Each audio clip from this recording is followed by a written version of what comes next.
today with my good friend, Brad Costanzo, and he's coming here today to share some nuggets. He's pumped. We were talking about different questions that I could have premeditated for him. And, he goes, you know what? How about this stuff? And I'm like, oh yeah. He gets it. He is a business coach.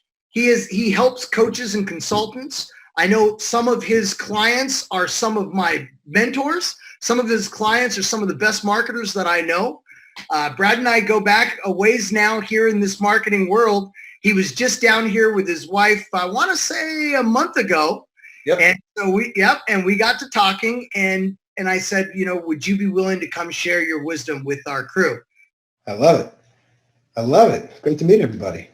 If anybody has some things that they're particularly stuck on, like, man, to close this year out, Damien's provided all this great information, but here's one of the things, whether it's mindset, whether it's a tactical or strategic thing, like I call these, what are the nuts you're trying to crack? I've got a podcast called Bacon Wrapped Business. If anybody wants to find it on their favorite podcast apps. And I ask every single one of my guests this question at the end, which is, what's a nut you're trying to crack? And that could be a skill you're trying to learn, a person you're trying to find, information you're trying to get, just a challenge you're trying to overcome. So if you guys want to start off, though, with any nuts you're trying to crack, I've got a list of things that I think will be really valuable for you, but there's nothing more valuable than answering the questions that you guys already have. So yeah, let's take 30 seconds to a minute just to crack, let me know which nuts are on the table. I can start hammering on.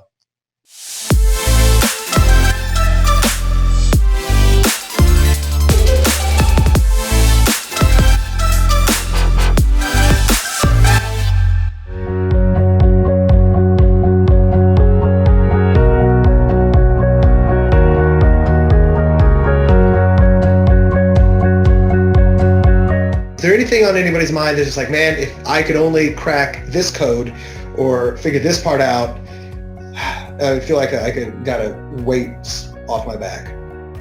The things that I do with my own businesses. So I do coach and consult. I have multiple businesses that I personally run in multiple spaces. And I've worked across all types of fields. My personal business right now, when it comes to the coaching consulting, is very boutique. It's not an agency. I will help facilitate people get things done, but it is much more like boutique strategy advisory. And I work with companies anywhere from people doing a couple $100,000 a year and just trying to really validate their product and create a game plan to scale their business.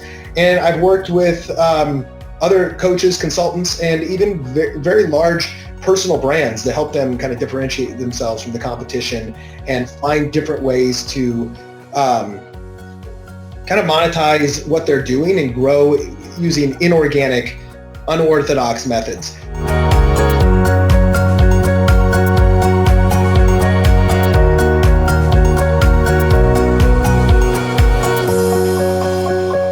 There's a lot of ways to get clients, right? And just like there's a lot of ways to lose weight and get in shape. It's, you could say move more and eat less, but everybody knows that. But so what are some of the unorthodox ways to prospect? Hopefully some of these you will have never heard about, and they'll create a few epiphanies that'll make you go, oh, wow, that's kind of cool. I could see myself doing that. And I always look for business development strategies that are also fun. Like, effective is one thing, but also fun and unique, and not just the slog of call people, run ads, email, reach out. Like, what are some things we can do to get extra leverage? But so I looked at this, I was like, I'm going to guess that people's goals on this call is to get more clients, but obviously, that's what everybody wants, but it's also to get better clients, easier, more often, with less just grunt work. And before I give you some of the tactics that I think will work, I want to shift you to some of the perspectives that I like to take when I'm working with clients that allow me to first zoom out and go, wait, what would this look like if it were easy? How do we remove some of those hurdles and those constraints that are standing in our way? Because oftentimes, everything you want is it looks like it's right within grasp, but there's just something standing in your way, and oftentimes that's just invisible. So I'm going to start with a couple things, which is what stops customers and clients from actually buying.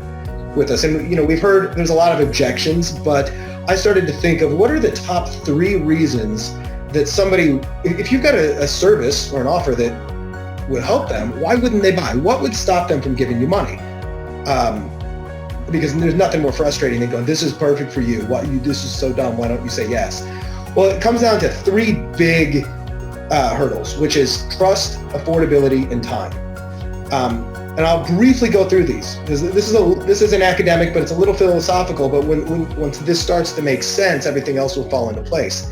So if you look at trust, there's 2 things you're asking them to trust for you. Number 1 is that the strategy that you're proposing, whether it's mobile apps or something else, they need to trust that not only that the strategy works, but it'll work for them.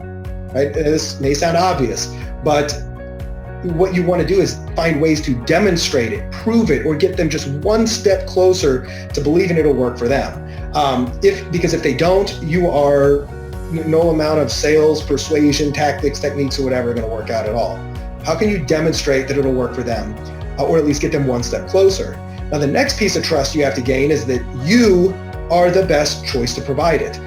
If you're the only one offering the various service, et cetera, that gets a lot easier. But as we all know, the competition is everywhere, and you're not just competing against, let's say, a mobile app. You might be competing against a completely other strategy, and they are, maybe deciding between A and B, and you only provide A. So, but when it comes down to you, they need to know, why should I trust you, Damien, for instance? Well, that comes down to various things such as personal rapport, your reputation or any authority in the marketplace, maybe how they found you, like, were you referred to them and recommended, which is obviously one of the best places to get business, is get referral business. You can also build that trust in you is if they really believe and understand your system, your technology, your methodology, etc. So if they can kind of understand, like, okay, wow, you actually made this make sense and I could see how that works, I trust you, right? Because you just connected the logical dots in their head. And sometimes that's a demo or just sitting down with them. And then the last piece to make sure that, that they trust you, do you have a risk reversal in place? Do you have something that can guarantee them some degree of satisfaction? It doesn't have to be complete risk reversal, but can you do something to just get them to think, okay, maybe it's not so bad if I try this out, right? All of this is, and if anybody ever wants to interrupt me, please feel free. But that is, go ahead. I'm going to go ahead and do that. That was all on the trust line, right? That was on the trust line. So right. Here's a few things I want to tie in, and I think everybody will rock on this. So did you notice a couple times, and I'm sure you all thought of this, those of you guys that are working with the mobile apps, we want to make sure that it's 2 things. The strategy works and that it works for them, right? And we're going to demonstrate it to them. So when we have the apps built in advance, it instantly triggers and answers that question because, well, clearly it works for me. That's my logo. Ooh, wow. I just clicked on the menu and that menu looks better than the one on my website. Oh shit, that really works for me. So if you think about it, this plays in really well. The other one, believe and understand. If they understand it, they're going to trust you more. When you're sitting there talking to them about what a mobile app can do for their business and they're not getting the dots connected, then it's going to be a lot easier when it's not hypothetically what it will look like. It's not hypothetically what it will do for me. I can see it. So I think that, just the very nature of how we teach you how to do the mobile apps really feeds into these trust components. That is absolutely perfect. Because they need to trust it's going to work for them. They need to trust you are going to be the right choice for them. And the more you can do to demonstrate that, anything you can do to demonstrate it is going to be better than anything you can do to tell them. So now let's say they trust you. They like this. They like you. Well, now the other big thing is obviously affordability. Right? Well, we can't afford it. And real quick, say hi to Kate before we go into affordability. Say hi to Kate. I did. We already been chatting in the private chat. Good to see you, girl. All right, go ahead. Okay, so now affordability. So there are cases where clients cannot afford it, right? Especially right now, people are in really precarious situations. So there are times where it's like, I'm just trying to pay my make sure I'm not firing anybody, paying my salary. However, I'll tell you one of the ways that I've done this is number 3 in the affordability thing really effectively. But first of all, understand that people find a way to afford it when they're clear and confident as what I call ICE. They're as clear and confident as ICE. And what ICE stands for is impact, confidence, and ease. So they want to be clear and confident that the impact to their business or their life is going to be high. The confidence that they'll achieve it is high, and the ease of execution is high. And you want to get somebody to believe that, yes, it's going to have a big impact with a high degree of confidence, and it's going to be easy for them. Doesn't have to be easy for you as long as it's easy for them. And when they see that, it creates this degree of confidence and like, okay, I think we can do this. So whenever I'm working with a client, I'm always, I may come up with one business idea. I'm always trying to show them that compared to everything else they could be doing, this will have a higher impact with greater confidence and greater ease than that. In fact, as a side, whenever I'm working with a client, I'll come up, I may have 10 different business ideas, and I have a scorecard, like a spreadsheet that I built that breaks things down as opposed to like, this is my judgment call. This is like idea A, B, and C. Okay, well, on a scale from 1 to 10, what's our degree of impact that this will have if it works? What's our degree of confidence? What's our degree of ease? And I just kind of average them out. And then I sort them and I go, all right, well, this one here has the biggest ICE score, which says this is probably the idea we should do first. But thinking about that, like when they give you the I don't have the money thing, they will find the money if they are crystal clear as ice. So remember those. The other thing is if they can't afford typical fees, there are other ways to get them to get what they want. Maybe in some cases, you can do a performance-based, a value-based fee, a back end. Maybe it's maybe there is a retainer, or it is you get a certain percentage of revenue for every result you get them, right? So there's different ways to skin that cat. In fact, in a couple companies that I work with, one recent that happened this year, I met him on actually a Zoom call not too dissimilar than this.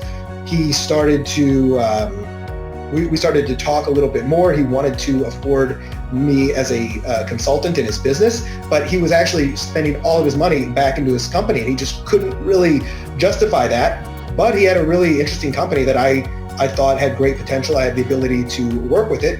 And I asked him if he'd give me equity in his business, and he gave me 25% equity in his business. This is a supplement company, and it's got a lot of potential to be a big multi-million-dollar a year business if we do it right. So I just said, well, look, I'll do this for you. I'll invest in you. I'll invest my time and energy. We're going to come back to this investor mindset, which is going to be absolutely critical going forward, and I think it'll help really be a game changer to adopt it. So I'll circle back to that in just one second. So we've talked about trust. We've talked about affordability. The third thing about affordability I didn't actually touch on, I almost forgot, which was if a company if they like it, they want to move forward, I will often, let's say the service is $5,000 or whatever it is, doesn't really matter. I'll try not to get them to think about spending new money with me. Instead, I'll first ask them questions about what are you doing right now in your marketing or your business that's not working. Because if they're running a business, I guarantee there is something they're doing that they're not getting a good return on investment for, and they haven't turned it off. Yellow pages, if people still do that, may be an example, but there's probably a lot of things that you unearth with questions, and just say, look, I'm not asking you to spend new money with me. I'm just saying, why don't we redirect some of the money that you already said isn't working for you really well over here, and try it out over here. Do you think that might work? And if they already believe that you and your service are good, there's a good chance they can go, oh, I actually don't have to find new money. I just redirect it. And that word is actually very powerful. It's say, I'm not asking you to spend new money, just redirect what's not working over towards me. That's good. Now, the last one is time, right? So I just don't have the time for this. And that could be very true, because even though you might be doing everything for them, the mental bandwidth of having a new project on their plate can be very real. And I mean, all of us here are in business, I assume, and we've got a million things to do, and keeping organized and stuff is and having a system in place is critical for a lot of these people. And business owners and entrepreneurs are busy. You add one new idea to their plate, even if they're not doing it, if they have to think too much about it, it can derail you. So what I like to do is get ahead of this and let them know early on that not only are they not going to have to do it, I'll do this for you if this is the case.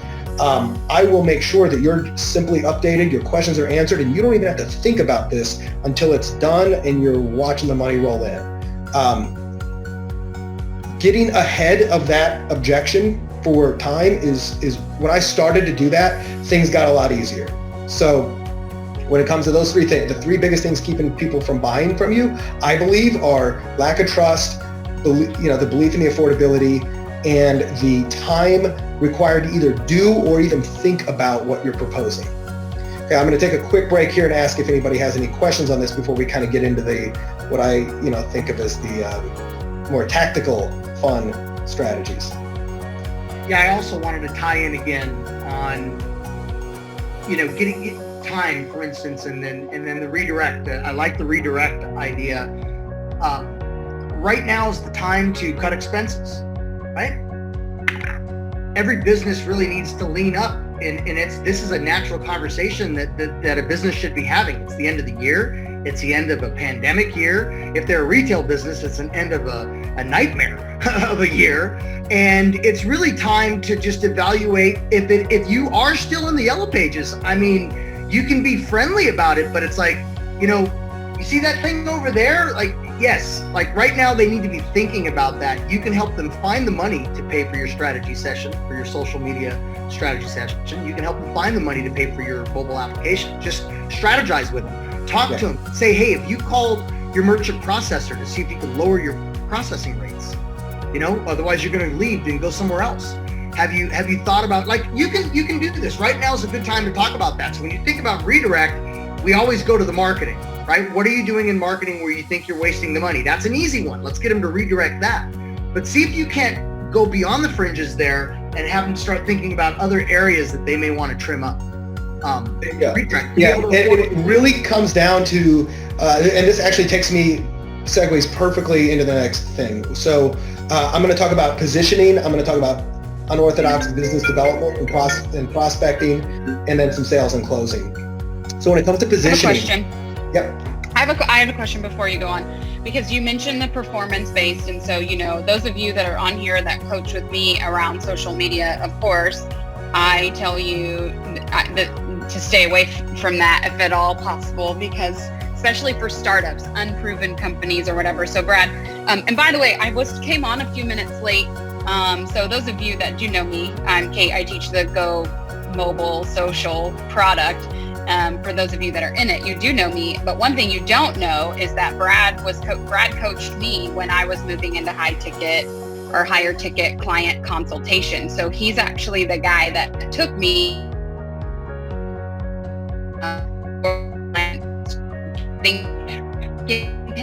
think and talk, how to get paid to think and talk. So I reached out to him and got coaching when I started working with my high ticket clients about how to do stuff. So I know he's already probably done a lot of edification of how smart he is. But I appreciate absolutely. that. You brought back some great memories, because I remember us talking about that. We were both going, wait, perfect business model. I want to get paid to think and talk. That's it. And that's what it is to be a strategist or to be a consultant. And that is the model that we're teaching in, Go Mobile Social. And so Brad was someone that I saw doing that. And when I was ready to up my rates and go from a lot of doing to thinking and strategizing, being more of a business consultant rather than just being a marketing services provider, all of these things that he is talking to you about are the ways that you position yourself, that he taught, and a lot of the things he taught me just even by following his podcast and specifically in working with some of my high ticket clients. So I just wanted to throw that in there to let you guys know that, he's the person I would go to if I wanted to do this. And so one of the things about performance-based that I'm thinking of is not only because of the way that I teach it, a lot of times when people get started, everyone, the restaurant here or the chiropractor there or the whoever wants you to do performance-based, like, oh, well, I'll pay you when you bring me a new client. And I know you mentioned that only in the times where it's appropriate. So I'm wondering if you could share with me what the criteria might be, or what are some of the key flags that you might be looking for, that green flags that indicate this would be something that would make sense to do, or the red flags that say, absolutely, I would never do this on performance. Perfect question. And it actually kind of goes back now to the degree of impact, confidence, and ease for me. So now it flips over, and now I'm not thinking as a vendor, I'm thinking as an investor. And I'm like, okay, well, does this strategy or whatever I'm going to do to work with this company, do I think that I could have a big enough impact with a high enough confidence and enough ease that I'm willing to put my performance on the back end, or at least the majority of my performance on the back end. In a lot of cases, or in most cases, you don't have to do it. Like, performance doesn't necessarily mean no money up front, but it can mean what I call earnest money up front. So we've all heard, like, give me a retainer and then maybe a percentage of the back end or whatnot, right? I don't typically like to use the word retainer with my clients when I'm doing this. I use the word earnest money. You guys have heard of earnest money in the past, right? Like, I can't see everybody, but raise your hand. Where is it normally used? It's used in real estate. And earnest money, if I go to buy a house, I go to buy Damien's house, and we sign a contract. All right, Damien, I'm going to buy your house. I'm going to give you a check for $10 million, because that's the palace that Damien obviously lives in Mexico. $10 million drug dealer palace. Sold, right? sold. You hear it, babe? We just sold it. So what I'm going to do when I give you the contract to buy your house, I'm going to give you earnest money. And sometimes that earnest money is just $1,000 or 1% of the thing. What that represents is that I am going to follow through on my commitment to buy your house. Now, if I'm working with you, Damien, and Damien wants to hire me to help him grow his business, I can do some stuff, but Damien, I'm going to need you to show up and do some things too. I'm going to require you to put down some earnest money so that I make sure that you show up, you get me what I need, and that I've got your attention when I need it. So when I request earnest money from a client, that's me requesting them to make a commitment to me. And phrased like that, I don't even have to necessarily phrase it. I just say, I can typically do this for 20% of, per sale of your product. I just require, $5,000 in earnest money. And if they ask, well, what do you mean earnest money? It just means, well, that's just basically a deposit that says you've got skin in the game and you're willing to answer my call, provide the resources, etc., because it'll be painful not to, because this is a team sport, right? It works really well. And I'm going to get back to this concept of commitment and how to get that at the very end of this. I'm going to try to kind of tie it up with a closing strategy and 3 magic words that will work really well, kind of when used together. So does that kind of answer it? I mean, Kate, Yeah, I love how you said that when you're speaking to the client, you're looking for the ICE for them. But when you're talking about performance, and even that applies in other things when you're doing proposals or whatever, and you're trying to price something, even if you weren't doing performance. But that was really brilliant when you do that back on yourself when you're evaluating, even if you do want to take on a client, and or if you took them on, how you would be compensated. So yeah, that was super helpful. Thank you. Thank you. Now, and that ties perfectly into the positioning that I like to have with my clients. So the best position you can have is the client sees you as somebody that you are the prize. Like, oh man, I want to work with that person. Like, the best brand that a consultant, for especially like a solo consultant or somebody like myself, probably like many of you, can ask for, the best branding positioning is, get me Brad Costanzo. That's what you want in their head. Get me Kate Buck Jr. Get me Damien Zamora. When you can install that, or the other one is, you need Brad Costanzo. Like, that's the brand that you want to position, because it means there's no because. It's just, you need them. Oh, you're trying to do this? You need to talk to them. Get me that person. And the way you do that is by being seen as somebody different than just a vendor.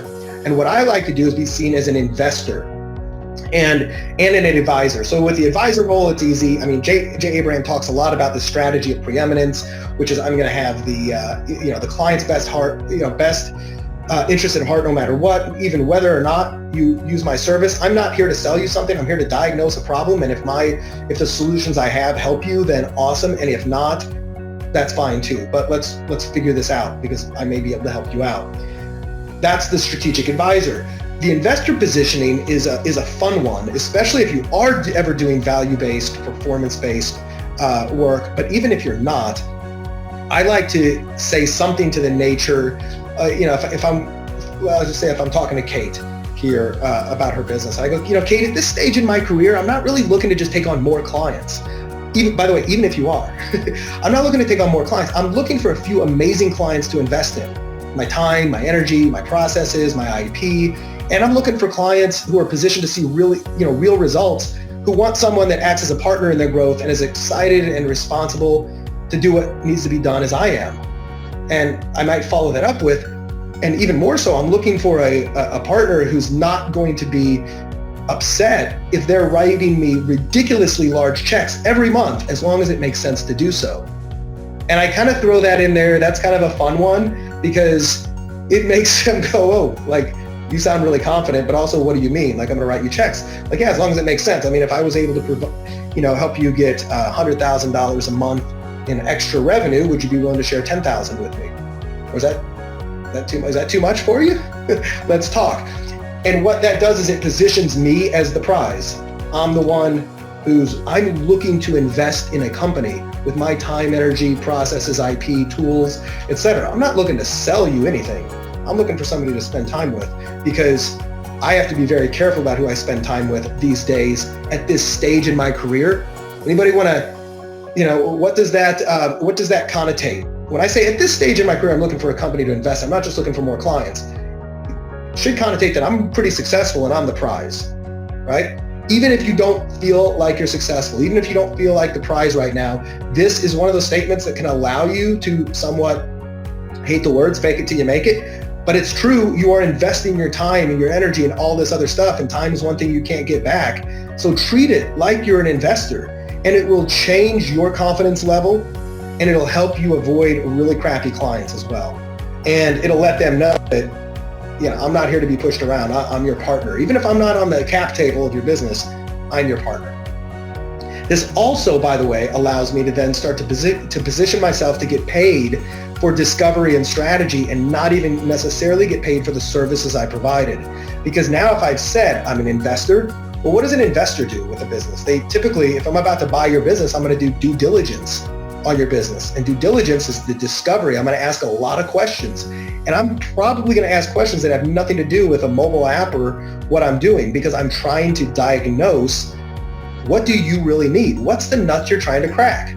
And this positioning will open up a lot more doors. And then when you do present your ideal solution for that client, it allows you to slide in with a greater degree of trust and rapport and authority. Here's a quick and dirty case study. On my podcast, Bacon Wrapped Business with Brad Costanzo, shameless plug, I had a listener contact me and he says, hey, maybe you can help me. I've got this business. I sell gun holsters and I haven't done much digital marketing, et cetera, and sounds like you might be able to help. So we got on the phone, and the first, I asked him a handful of questions, and then one of the questions I asked, which, by the way, every single one of you should ask this question of any client or prospect you get when you're asking them about, what they're doing. You ever thought about, what are your plans for the business? Have you ever thought about selling? You don't have to have a particular answer except for, okay, that's nice. I was just curious. This guy said, I'm actually very interested. Yeah, I tried to sell a couple of years ago and it fell apart. No, I would be open to that. I immediately changed my tune. And I said, well, I might be interested in buying. Now, I do happen to buy businesses. Even if I didn't, that doesn't preclude me from saying, okay, well, I might be interested in buying. You mind if I ask you a few questions about it? All right, let's dig in. So now I'm positioned as somebody who is a potential buyer of his business, not a seller of a service. He opens his kimono, tells me absolutely everything. I actually made an offer to buy the business, and we got down to almost the closing table. I was going to buy it for a little over $1 million. And there was just a couple red flags. I'm like, I'm not going to be able to do this. For this, we couldn't just come to one little agreement, and it was too much risk on one aspect. I said, I'll tell you what I'll do though. You've got a 200,000 person email list. Customers, they've never been contacted, right? He said, yeah. It's like, you are sitting on a potential insurance policy, but we don't know if it's worth anything. It might be worthless if you've never contacted them over 5 years, but you could be sitting on a gold mine. I'll tell you what I'm going to do. I'm not going to be able to buy your company, but I will offer to create a brand new profit center for you. I'll take on the email marketing. Normally I would require a $5,000 earnest money and 20% of gross sales. But in this case, I'll just waive the earnest money and just say, if you pay me 20% of the gross sales of your product from your email list alone that is completely unused, I'll do it. And he said, wow, no, that'd be great. Zero hesitation. 20% gross sales of an e-commerce product is about 50% of the net, so split. And I got in there and I started, setting up his email marketing for him. And the first month, it was worth 40% of his revenue that month. It paid me like $25,000 for writing copying one email 6 times and sending it to the list. And I worked with him for another 6 months or so. I give you this anecdote to let you know that I asked a few questions, and then I started off positioning myself as an investor. And I didn't end up buying his company, full intent to, but it positioned me as, wow, this guy's an expert. He asked all the right questions. He knows my business. He's got my best interest at heart. And now he's offering what for me amounted to a downsell of managing his email list for him. Does it make sense for everybody so far? Cool. Got some thumbs up. I'm going to keep rocking and rolling on a couple other things. Unless we have questions, I'm totally happy to take a break if you have a question. I'll keep going. All right, so positioning, differentiation, really kind of important. By the way, one of the other ways I do that is I just really slow play to sell, and I will start off with a kind of a statement that I got from Jim Camp, who is the author of a book called Start With No. It's a great negotiating book. I thought it was the best negotiation book I had read until I read Chris Voss's Never Split the Difference. And Never Split the Difference, Chris Voss references one of the strategies of Start With No, which is asking no-oriented questions early and often. An example, if I was selling Go Mobile app solutions, et cetera, to a client, I might say, once I got your attention, Damien, you agreed to a call, or even over an email. Listen, Damien, I have no idea if some of the things that I do for businesses like yours would be a fit or not. So please, before we get going, feel free to say no. This won't work for me. In fact, feel free to say hell no and hang up the phone and call my mother a bad name. That's kind of weird, right? I actually do things like that. Like, I will do it a little bit more naturally, but I will almost go over the top, giving them permission to tell me no. And it's funny because every single buyer out there is waiting for prospect is waiting for the opportunity to say no, because it protects them. It protects their wallet. They want to say no. So if I give them the permission early on to say, look, I don't know if this will work for you or not, feel free to say no, say hell no, say, kick me in the door on the way out. But I would love to ask you a few questions and then show you what I've got in the case or in the chance that it might work for you. Then you can make an educated decision. Is that a ridiculous question, or is that a ridiculous request to ask? Well, the very last question I just asked for another no, right? Would it be ridiculous to think that if this makes sense, you might give it a try? Would it be rude of me to ask for your business, assuming this makes sense? Right? Well, no, that wouldn't be rude. Right? It's very easy for them to say no. Give them the ability to say no, and then flip that no into a yes using no-oriented questions. I love that. If I was a single man, I'm not, but if I was a single man at a bar and I walked up to a pretty girl, I wanted to get her number, I might start it off with, hey, I saw you standing over here. I just wanted to come say hi. Hey, feel free to say, there's no way in the world I would ever give you my number or go out with you in fact, make up an excuse you got a boyfriend. I don't care, but I just wanted to come say hi.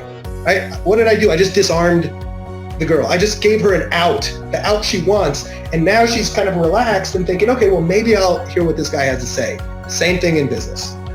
Give them an out early and let them give you the permission to help them solve their problems. So next, I want to jump on to some of these unorthodox biz dev methods. Now, the orthodox methods are like advertising, cold emailing, cold calling. I don't know, Damien, you probably have a million other ways that you've taught, these folks how to go out and prospect. And I have no idea if what I'm going to cover is actually unorthodox or new. So feel free to tell me no. Feel free to hang up on me and kick me out of the Zoom call, okay, Damien? But unorthodox to me means, my competition probably isn't thinking of that, and I might not have ever thought about that. For me, it all comes down to the idea of access and influence, right? So who and what can I access, and how can I influence them to work with me? Now that could be work with me like spend money with me, or that could be work with me like refer your business to me. So I might say, who else has what I need? Who else needs what I have? Well, what do you need? You need potential clients to talk to who need your services. So the first thing I'm going to do is like, who else has those? Who else who else has access to them? Who else might have their ear? Who else might have their trust and rapport with them already that I can build a referral relationship with? And how can I make it a win-win for them? How can I get access to that referral partner? And how can I influence them to give me their referrals? Now, this is just a thought exercise that I start with on everything, because sometimes you can find a back door to what you want. It's a lot easier. In the world of marketing and selling and all of this other stuff, a lot of times we refer to it as like joint ventures and referral relationships. You hear people talk about affiliates. Hey, other people have lists, other people have audiences, other people have clients. And if you can help me help my clients, then build a referral relationship, that's fantastic. But along the lines of building referral relationships, one of my favorite ways to do this is with a concept I call side door networking. And I will use this 3-part framework to not only build referral relationships with, but I will use this directly to prospect somebody I know could use my business. So the first thing I do is I tell them what I'm doing, then I tell them why I'm doing it, then I tell them who I'm looking to meet. And then I just say, who do you know? Where should I go? Let me give you an example of one time this worked on me, and I knew this strategy. I'd been doing it. So my friend Sean Stevenson, he passed away about a year ago, but he was one of the world's best public speakers and motivational speakers. He had called me up and said, it was 2013 or 14. And he said, Brad, I want to tell you what I'm doing here. Maybe you can help. I've been speaking for 20 something years, et cetera. And I'm going to get off the road for a while. I'm going to start doing a speaker mentorship program. And I'm going to teach other people my methods to get standing ovations, et cetera. I'm thinking about calling it Standing Ovation Secrets. It's going to be a 6-week-long mentorship with me over Zoom. And I'm going to personally mentor these people, et cetera.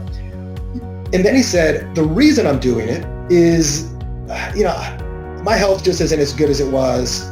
Traveling takes a toll on me. And this is a way for me to continue to not only leave a legacy, because I don't know how long I'll be here, but to also make money and not be on the road. Then he said, Brad, you know a lot of entrepreneurs and speakers and people in your network, right? He goes, who do you know that might find value in something like that? What would you do if you were me? Well, the first thing I said is, Sean, man, I love that. You're the best speaker I've ever seen. And I said, honestly, I don't publicly speak is my career. That's not my career. I've given public speeches and I enjoy it, but it's not my career. I don't know if I ever want it to be. But would you think about accepting me? I would love to work with you. And he goes, well, I would be honored to have you. And I wrote him a check for $4,000. And that's the framework of how it works. Here's what I'm doing.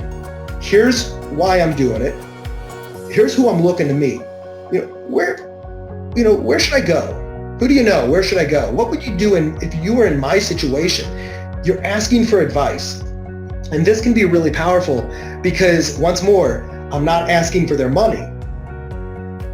I'm asking for advice. In fact, in the world of startups and VC and funding, there's a funny statement. I don't know who said it, but it's an axiom that says, if you want money, ask for advice. If you want advice, ask for money. Right? If you go to raise money, I've got a new business. Damien, I want you to invest in my business. I'm trying to raise, you have $100,000. And Damien might go, tell you what, Brad, I'm not ready to invest in that, but let me tell you what I would do if I were you. Let me give you some advice. So if you ever want expert advice from somebody, go ask for money. If you ever want money from them, ask them for advice. That's a good one. You like that? So side door networking, if you do nothing else, this can be a social media post, an email, tell all your friends, here's what I'm doing and why I'm doing it, how it benefits them, etc. Here's the people I'm looking to meet. Here's who they are. This is the characteristics. Who do you know that might be, that might see some value in that? What would you do if you were me? And once more, they may just refer you to somebody, or they may say, well, tell me more. I might actually be able to use what you're offering. Damien, would you go into more detail? Would you tell me how you do that? Like, oh, absolutely. I sure would. And so you would actually target like a very specific target that you knew needed your services, could afford your services. You had other information, and then using Kate Buck's strategy of, you're going in and you're looking for their advice on how you could do the social media strategy, well, hell, I need that. Yep. I used a dating analogy a minute ago. I'll use another one. This is similar to walking up. I'm using the guy's perspective, obviously, but this is similar to walking up to a really pretty girl in the bar and saying, "Hey, you look like a nice person, whatever, attractive, etc." The thing about attractive girls, they got a lot of attractive friends. Do you have any friends who are single? Who should I meet? Right? It's such a wow. What do you mean? Like, what's wrong with me? Hey, maybe I'm interested. I'm single. What do I chop liver? Like, why aren't you talking to me? This is a great example, but it's one of those things that it catches them off guard, but it also puts their defenses down. Somebody just did this to me on the call I was on right before this. What'd they do? It was actually reversed in a way, though. She was like, well, we're looking for somebody to do our social media, do our online marketing. That's exactly what happened. I was like, wait a minute, why is she not asking? If it's me, why is she not asking me? Does she think I'm too busy? Does she think I'm not taking on new clients? She was literally like, who do you know that I can hire to do my online marketing? And I was like, what? That literally just happened to me. And then I was like, well, how about this? I'll do a strategy for you, and then we can figure out the rest of your online marketing from there. Like, if you want to hire somebody else to do it, if you're looking for a junior marketer or whatever. And she's like, oh, okay, great. Because when I came on I was just wondering, I already told them, Kate Buck's going to do all this stuff for us. She literally just used that on me. That's very funny. Because I sat there for a minute and I'm like, well, who would I hire? Who would I recommend? And I was like, there's no one. I would tell you. Do this on social media. Do this in your email. Like, a social media post might be an example of, hey friends, I could use some help. I don't know the value proposition that you guys use for the various services, but let's just say I help. I could use your help. One of the things that I do, in my business is I help businesses in whatever, criteria get more clients using social media or mobile apps, etc. The reason why I do this is because we found that blah blah blah. The reason why it's beneficial, but then also maybe the reason why I do it. The reason why I do it is I love seeing the results from businesses who have been struggling and stagnating and maybe plateaued, and then we do something really innovative but easy, and it's like the faucets, the new customer faucets turn back on. It's really fun for me. I'm looking to meet people like this, etc. If you have any recommendations, if you know anybody who fit these criteria, would you be so kind as to, reach out and let me know,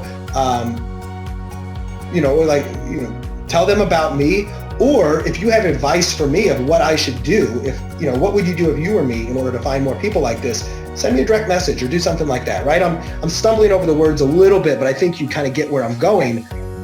It's leading with, ask for people's help. Let them help you. Don't ask for the sale, ask for their help. Who do you know that might benefit from something awesome like this? And this is really good stuff. I mean, it's almost like, if in networking, when you're in a networking environment, a lot of times you'll do better off if you're more interested in what they're doing and who they're looking for. And right, like if I were to make some introductions, what would you consider to be a good partner for you? What would you consider to be a good resource for you, right? The whole idea is that even if you can do business with each other, it's the approach of the networking. You're not just selling them, you're not just barreling in on them. It's why you call this the side door networking, right? You're doing it, but you're almost looking over their head. And they're like, well, wait a minute, I'm right here.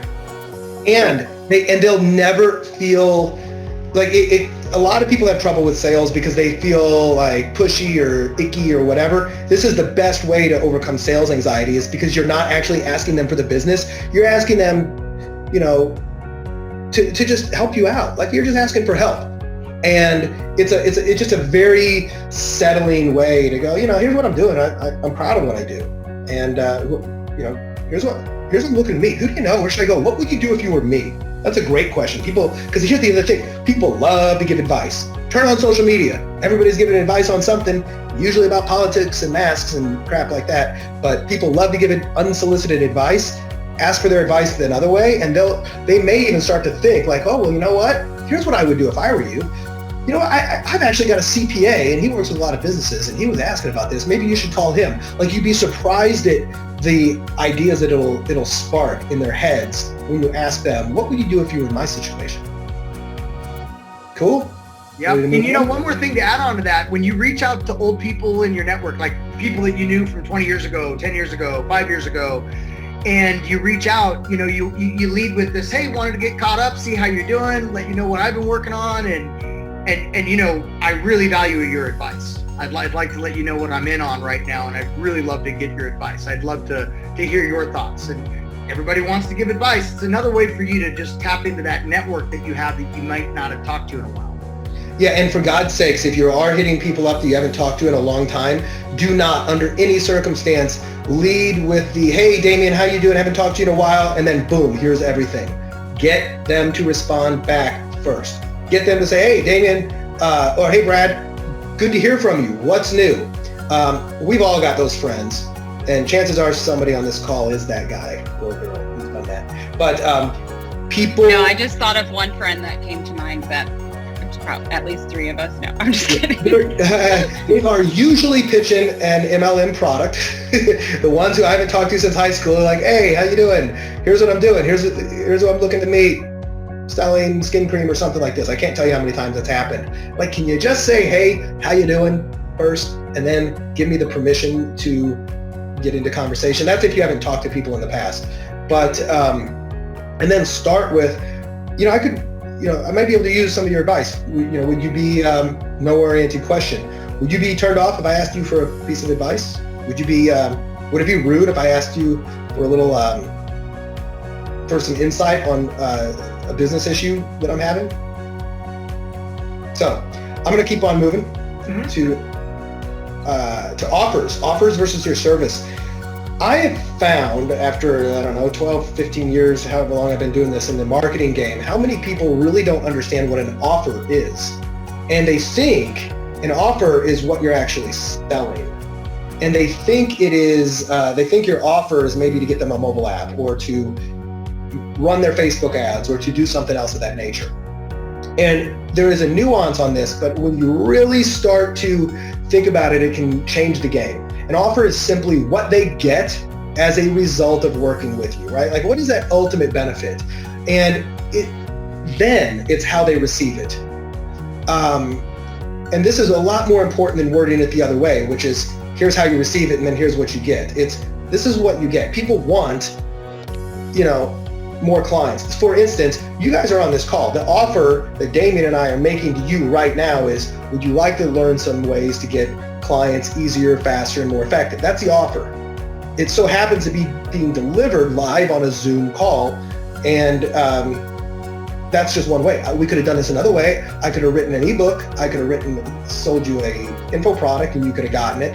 The offer is, would you like to learn this stuff? The delivery method is a Zoom, but there could be a lot of other ways to get this offer. And when you really understand what the client wants and what they want to avoid and the benefits of it, you start to make your solution becomes their stairway to heaven. Led Zeppelin had it wrong. She's not buying a stairway to heaven. She's buying heaven, right? The stairway is just one way she gets there. But if you offered her a rope ladder, an elevator, or escalator, chances are she's going to look at the one that best matches what she wants. But a lot of us think we're selling the stairway. In fact, we're taking them from a place where they are now, which is not having what they want, and we want to get them to having what they want. That's all they want. That's what they're buying. They're buying heaven. You sold me on heaven. How do I get there? You go, well, I got a rope ladder, I got a stairway, or I got an escalator. You choose, right? That might be different pricing packages, for instance. But you're not selling them on a mobile app. You're selling them on what a mobile app and all of your other advice, et cetera, will do for them. That's really, really key to understanding some of the next parts that I'm going to talk about. In fact, you can even have multiple offers, even if you think you only have one thing. Like even if you only sell mobile apps for customers and you don't offer coaching, consulting, or any other types of services, you can add that in there.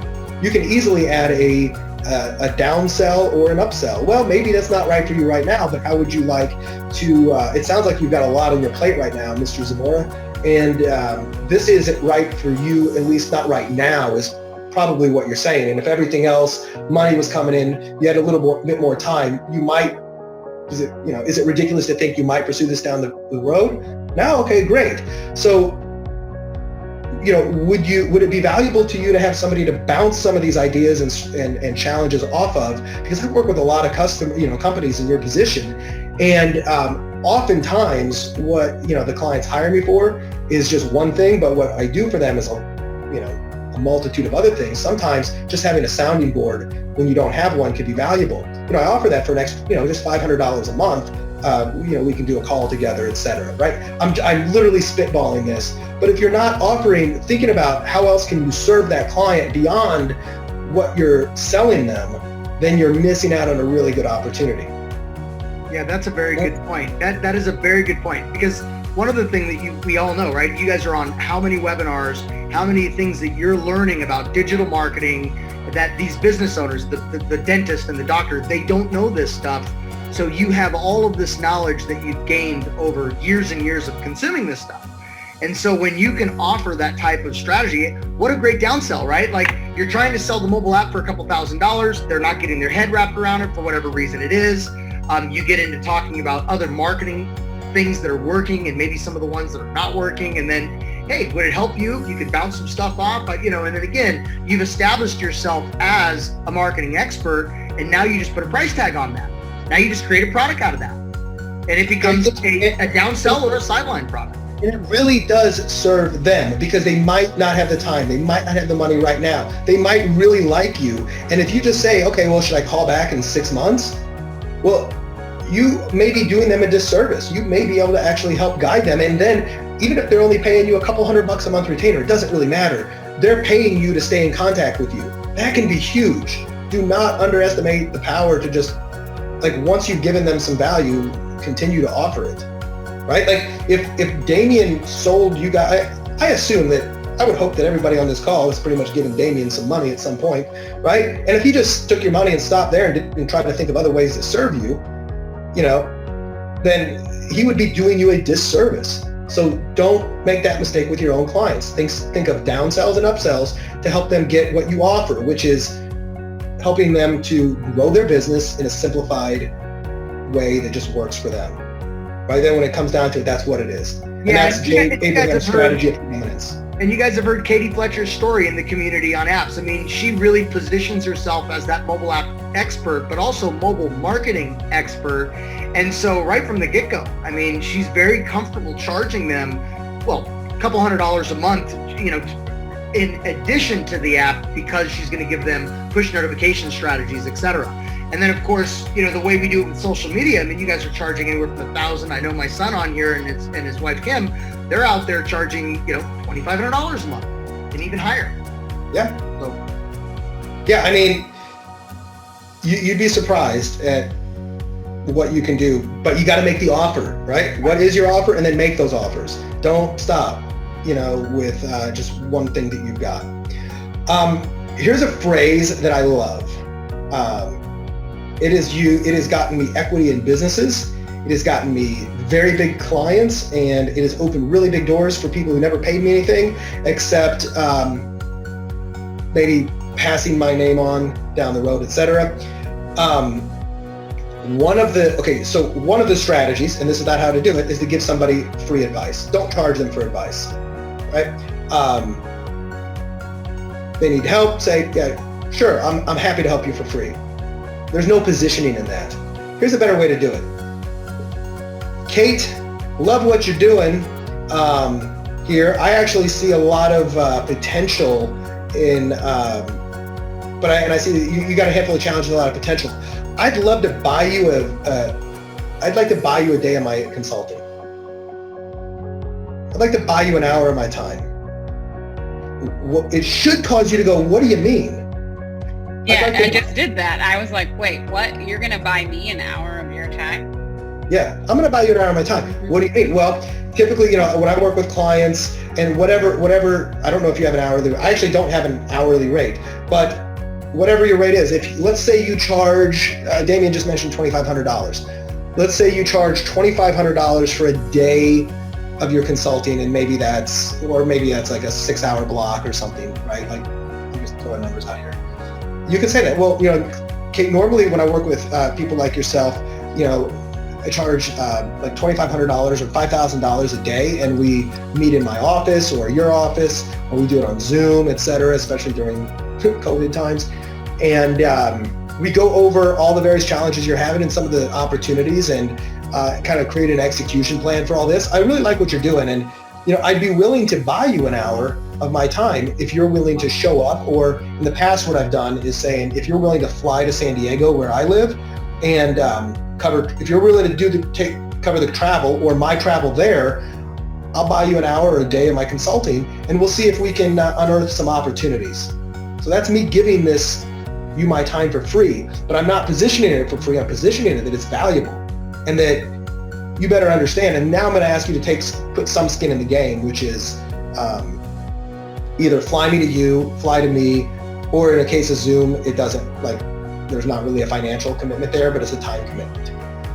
I did this back in May with this vitamin supplement company that I got at, I'll do a plug here. Vitamin Patch Club, vitaminpatchclub.com. Don't swallow your vitamins, wear your vitamins.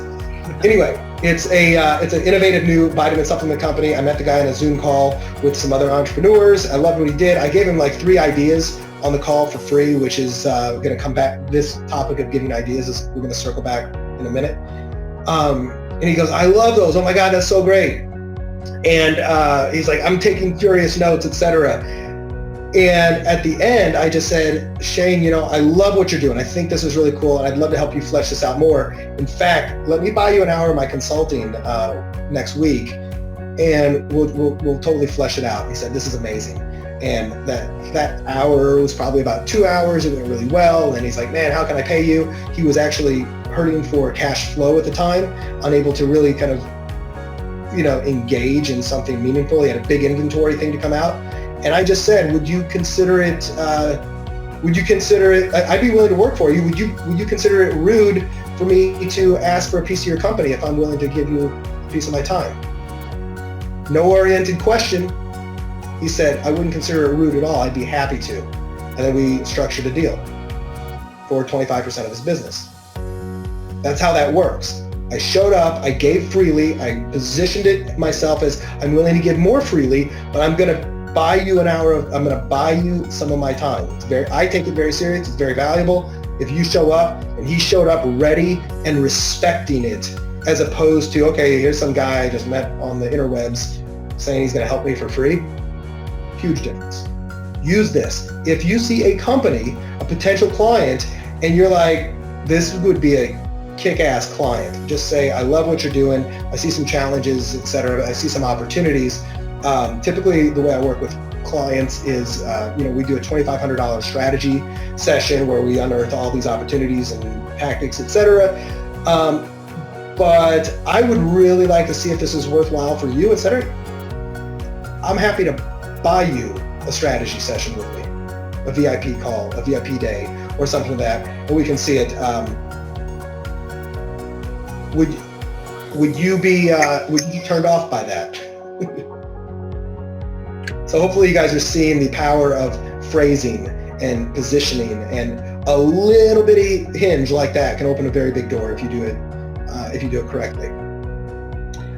I'm going to keep the fire hose on here. Well, I'm going to get back to one thing. We just talked about sharing ideas. So one of my friends, and a guy I love his writing, is a guy named James Altucher. And I think Kate knows him, and I know you, Damien. So James has a strategy, and I love this. And his strategy is becoming an idea machine for people. And one example, he goes, you want to get on somebody's radar? He goes, I come up with 10 random ideas every day anyway. It's like on purpose. It's my idea journal. It doesn't matter how stupid they are. He goes, you want to get on somebody's radar and you know a little bit about them, do a little research and then come up with 10 ideas for them, right? If I know something about Go Mobile, etc., and I'm like, I do a little research, I see what Damien's doing in his marketing, I see maybe what he's not doing, and I write him a letter. If I don't even know him, Damien, hey, I've been watching what you're doing, I'm a fan of it, I really like some of the things your brand stands for, etc. And I just had a handful of ideas that I thought, might be useful. Feel free to use them or throw them away. Number one, have you ever considered doing this? If you haven't, here's how that could work. Number two, blah, blah, blah, blah. Number three, get a mobile app. It doesn't look like you had a mobile app. I searched the App Store. This could help you. Number five, don't go into crazy detail. Give them a one-pager laundry list of ideas and have them go like, holy crap, that's really valuable. This guy didn't ask for anything from me. I need to talk to this person. Yeah, that worked. You don't have to be 10 ideas. If you do, you'll blow them away. This is a smooth strategy right here. This is a good one. Yeah, and if you... And a little bit of research, like you said, you can find everything else you need to know online, on LinkedIn, on Facebook, on Instagram. I mean, just a little bit of research so you can tee up with some good ideas. The freebies. I've gotten clients in the past, years ago, when I was consulting more on copywriting and things, I would reach out to clients and I would give them a better version of their headline that I think they could test. And I was just like, hey, love what you're doing. I like your headline, but I just can't help seeing other ways to potentially test out variables. Here's like one or two headlines, like you could tweak this, but try it out if you're running any split tests and let me know how they do. And I got clients from stuff like that. That's good. Because I'm just giving freely I'm manipulating them with free value with good intentions. How to manipulate and persuade with good intentions. Yeah, it's leading with results. It's leading with value. It's another way to get the know, like, trust going, Yep. There's another one. I don't know if anybody on this call has a book that they've written. Books can be powerful marketing strategies about different stuff. Do you really teach any of the people to have books, or is this? No, we have some agencies that have actually written books, and Katie Fletcher, the lady that I mentioned before, earlier today, she wrote a book on mobile apps for the pet boarding industry. Cool. Here's a cool example. Let's say you come up with like a Dream 100 list of companies that you would love to work with, or 1,000. It doesn't matter. Write a book or get a book written. It doesn't have to be a New York Times bestseller. It can be a book of ideas and tactics and strategies for small businesses to excel, especially in a specific field. I'm currently doing this in the market for IT services and MSPs, managed service providers. So I have a partner and one of the things we're looking to do is acquire IT businesses. And if we can't acquire them, we're going to consult with them. He owns an IT business. He does some consulting. I do some acquisitions. And one of the things we're looking to do is both serve them with business development, but also acquire them if they say they are willing to sell their business. I have got, I wrote about a 40 or 50 page booklet, and it's all different types of general business growth strategies that a service-based business like theirs could utilize. If you know any marketing, this is not rocket science. It's good, solid strategies. But there's one strategy in there in particular that's really good for IT service and MSPs that is somewhat innovative, and they really haven't thought about it. And what we're doing is we're getting that published on Amazon. Amazon publishing is insanely easy to get a hard copy book published. And then what we're going to do is, it doesn't cost anything. It's free. You have the PDF, you upload it, create the cover design, etc. Then what you can do is you can buy your book as a gift with wrapping if you want, and a note in there, and send it to somebody else. So we find we already have a list of the companies we're reaching out to, and we're going to send them this book. Inside this book, there's going to be a little gift card. Once more, Amazon's going to deliver it. Everybody opens their Amazon packages. It's going to have a card in there that says, Damien,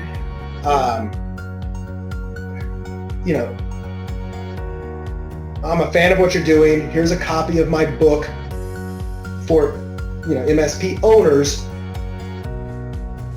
and a short video of why I'm sending it to you. And I put a little hyperlink on there. Then they click that link, they go to a quick little page with a video of me saying, and this, by the way, this is not mass marketing. This is guerrilla style relationship marketing. I go, Damien, Brad Costanzo here from Costanzo Marketing Group, and love what you're doing over at Go Mobile. IT services. And I wanted you to have my book, but not the whole book. Turn to page 43. There's an idea I think may prove useful to you, and if you like it, give me a call, and I'm happy to go over it with you. Now, I just did some surgical persuasion and prospecting. You got a book from Amazon. Amazon already has authority. You got a book. Books demonstrate authority. Oh, this guy wrote a book. But then you've said, okay, you don't actually have to read the whole book, because I don't want to read your whole damn book, but you saved me time and said, go to page 43. There's an idea on that. Now you gave me an idea, and it was a good idea, and you didn't ask for my business. You just said, if you want me to extrapolate this or talk about how it might be useful for you, feel free to call me at this number or email me, or just pass this on to somebody else who you think might be able to use it. If you want somebody who's hard to get, do something like that. It takes extra work, but man, the foot in the door is huge. Okay, so go get a book. Hey, David. How are you, buddy? Okay, one of my favorite. I call this. Question, real quick, Brad. I'm still thinking on that last point that you made, and I want to ask a clarifying question. What if you were to leverage someone else's book that was already done on the subject, on the topic, pay for the expense of buying the book to be shipped by Amazon, so all that stuff is still congruent, and point to page 43, for instance, for an idea for them? Absolutely. The key is you hopefully don't want the author of that book to offer the same or competitive services you are, because then I would just go to the founder of the book. But let's say Damien Zamora took the initiative to write a book that talks about all this other stuff, and maybe it has Damien's name on it, but maybe it's got it doesn't even have to have an author. It could just be like the resource guide for, the Go Mobile resource guide for small businesses, etc. And then you license that book out to everybody else to be able to mail that book out. They don't even have to write it. They can just reference it. Well, David Arnold, this got me thinking for you with the expense to profit book. This is a foot and door strategy for that model. I'm sorry for everybody that doesn't know what I'm talking about real quick. That's what I was just thinking. You're spot on. You know what I mean? And you can do that little bit of research, and then you go ahead and have it shipped by Amazon. It's Mark's book. That's a winner, and I love that one. Thank you. That was solid goal right there, man. Even a broken clock is right twice a day. Hey, Kate says she's got to hop off, so let's say bye to Kate. So good to see you, Kate. Thanks for Bye, everybody. Bye, Brad. Call me sometime, Kate. Let's catch up. I'm just in Rosarito. I'm just south of you. So we'll hang out when I get back to. I'm in St. Louis now. I'll be in San Diego on Sunday. Oh, you're in St. Louis now. All right. Well, maybe I'll still be here when you get back. Tell Lori Hi, I said Kate. bye. It was good to see you. Happy holidays. Happy holidays. All right. Bye, everybody. Bye, Kate. Okay, last few tidbits. Now this here is my personal favorite because it is something I've been doing for about 5 or 6 years now, and it is the single best networking and door opening strategy known to man, bar none, and that is a podcast. But it is, the way I think of podcasting is specifically for consultants and biz dev and things like that, is totally different than what 99% of people who teach or think about podcasting for. So as I mentioned, my show is a general business show called baconwrappedbusiness.com. You can go check it out. By the way, very good podcast. He interviews some of the best, some of the greats. So I'm a big fan of that podcast. Thank you. And I do it more for the relationships I'm able to build with the guests than the audience. Like, I think of the audience, but they come second to me because I'm using this to get access to influence and build access and influence. Remember, I mentioned those two things before. So there is before I go into the details on this and the specific strategy, there is there's a little thing that most people who don't have a podcast, if you have a podcast, by the way, throw it in the chat. I want to see if anybody has this. But statistics, like subscriber and download statistics, are for the most part private, only knowable to me. I still don't believe that no matter how hard you try, you could ever see how many downloads per month or per episode Bacon Wrapped Business has. That's unlike if I have a YouTube show or a Facebook audience or something like that. You can go see how many listeners and subscribers I have. Because it isn't public. Hey, Brad, your internet was chopping up. You said because it isn't public, and then it chopped all up. Cool. Because it isn't public, it allows you to position yourself in a very powerful way, such as you don't know how big or small I am, so chances are you're going to assume I'm bigger, especially if I act bigger. I've helped a couple clients do this successfully. Or actually, one of them these are people I've worked directly with to do it. I have other clients who've gone out and done it themselves, but one of them, she was a technical leadership consult. She was a leadership consultant for CIOs and technical engineers, and these engineers who, they're engineering. There was at the top of an engineering department in a Fortune 500 company, and they became a leader in that space, and they didn't have all of the leadership qualities because they've been dealing with math and numbers and engineering parts. And now they had to lead teams, and they weren't sure how to do this. And by the way, but I'm plugged in. I hope like hell I don't go off. So I just noticed that. So I'm going to talk real quick in case this thing knocks me off. But anyway, what she did is she created a podcast. I think it was called something like Engineering Leadership Insights. And then she would reach out to people who were her ideal customers and said, hey, my name's Rhonda from Engineering Leadership Insights, and I love what you're doing over at XYZ company. In fact, I'm interviewing people in this space talking about all the great things they're doing, and basically you're asking them if you can interview them and flatter them. So maybe you can share some of the stuff that the other people in the industry can really hear about and learn from, and we'll publish it around the place. You'll get to listen to it, and et cetera. It'll be great. A lot of visibility in the industry, right? So everybody likes to be interviewed, and it's a. By the way, if my phone goes, hold on. I'm trying to get this charged. It looks like it's charging. If it goes off, I'm gonna use my phone. So I'm almost done here, but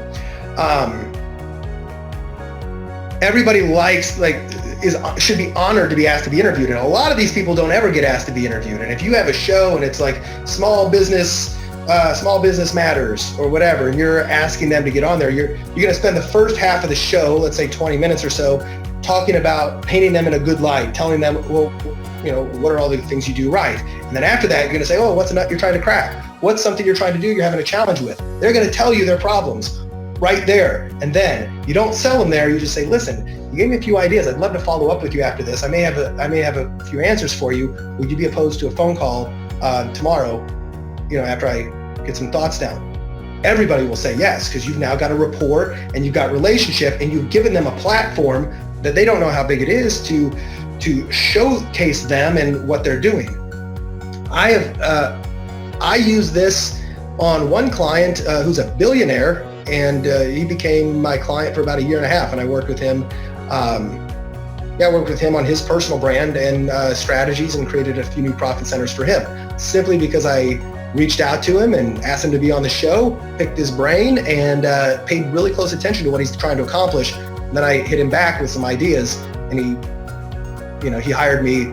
After, by the way, I said, I'd love to buy you a day of my consulting. He flew me to Atlanta, where he lives, and then he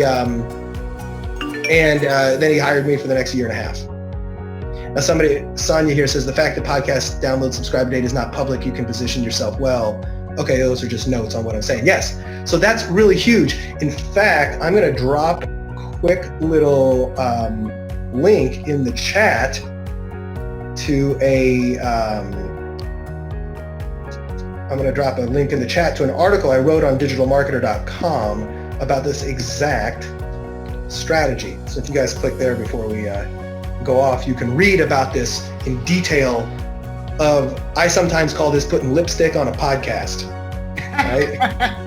Because like literally the strategy is as simple as this: set up your podcast, record, let's say 10 or 20 short episodes. It could just be you monologuing about best practices in the industry. It could be you interviewing past clients or whatnot. You're basically trying to create some seed interviews that are like, let's say 10 or 20 episodes. So when somebody comes across the podcast and goes, oh wow, they look like they've been doing this for a little while, they've got some content, and then get all your family and friends to review it, get 30 or 40 reviews. You're gonna put lipstick on that pig, and it's gonna look like a good show. The fact that your mom and brother are the only ones listening to it is it's not a big deal, because in the 5 or 6 years I've been doing my podcast, I've only had one potential guest ever ask me prior to the show, how many downloads do you get? That's it. And I gave him the total number as opposed to the per episode number, and he goes, okay, cool, I'm in. Like it's a very greased shoot to a phone call with the ideal prospects. And I've given you guys an article. I kind of read this. If you want any, more on that specific thing, read the article or, contact me after this. But one of the last things I kind of want to leave you guys with is this concept of, earlier I think I said like 3 magic words to closing the sale. This isn't even prospecting anymore. This is once you've kind of got somebody. And those 3 magic words are, those are alignment, agreement, and commitment. Because a lot of people think like that a conversion is a sale. Like what is a conversion in marketing? Oh, somebody bought my stuff. Well, no, really, you converted a client when you get a commitment to commence in a mutually beneficial relation and rewarding relationship that makes you money and brings them value. That's a conversion. But you don't get the conversion until you get the commitment. And you don't get the commitment until you get the agreement, and you don't get the agreement until you get the alignment. And more specifically, what those 3 things mean is alignment is being in step, in sync. I'm in the seat of the buyer. Hey, we're aligned on, we're both rowing in the same direction, right? We're both trying to get you more clients, right? Because let's say a client is trying to cut costs and you're trying to get more clients, you're not in alignment. Like, brother, you don't understand what I'm trying to accomplish here. So you better be in alignment with what they want. Now, agreement means a clear understanding and acceptance of what the buyer wants. They've said it, you understand it, and now you've also presented your solution in a way that they agree that it is what will work for them and that they want it, right? So we're rowing in the same direction is alignment, and we're now going to the same, like the destination that we both want. That's agreement. Okay, we agree. We're rowing towards that island, not this one. Okay, cool. And we're on the right boat. The last one is commitment. It's asking them, and I'll explain in a second how I use these in a sales presentations, but it's asking them for their commitment specifically. And like, are you committed to getting this done? Like, are you committed or just interested? I love using that line because you'll find out real quick if somebody actually wants to move forward. And instead of saying, oh, are you ready to go? You ready to sign on the dotted line? You say, no, before I go any further, are you committed to doing this, or are you kind of just interested to see what it's like? And if they say, "Oh, I'm just kind of interested," like, okay, great, I'll just keep it high level for you, and I'll just give you the piece. I won't even ask for the sale, right? But if they say, "No, I'm committed to solving this problem," like, great. Well, I'm committed to solving it too. And ideally, Joe, it sounds like we're in alignment that this is what, that this is what where you want to be and what you're trying to accomplish. And we're in agreement that having a mobile app would be beneficial, especially with the pricing and the results and the risk reversal and all this other stuff. When are you committed to getting this done by? I'm asking them to name a time. Well, I'm getting it, right? As soon as possible. Great. So I'll give you my commitment that I'll do everything possible to make sure that this works out as good, if not better than I've said, if you'll give me your commitment that we can start right now. Right? And I'm thinking of those as almost like I'm on a street and there's 3 traffic lights up ahead, right? And I'm not going to blow through all of them at once. And I'm going to go in order. I'm going to go to the first traffic light and I'm going to go until the alignment is green. Boom. Now I'm going to go to the next one and then agreement, green. And I'm not going to go to the next one unless I get a green light on that. Don't try to get their commitment before you know that they're in agreement, and don't try to get an agreement on what they need until you're in alignment.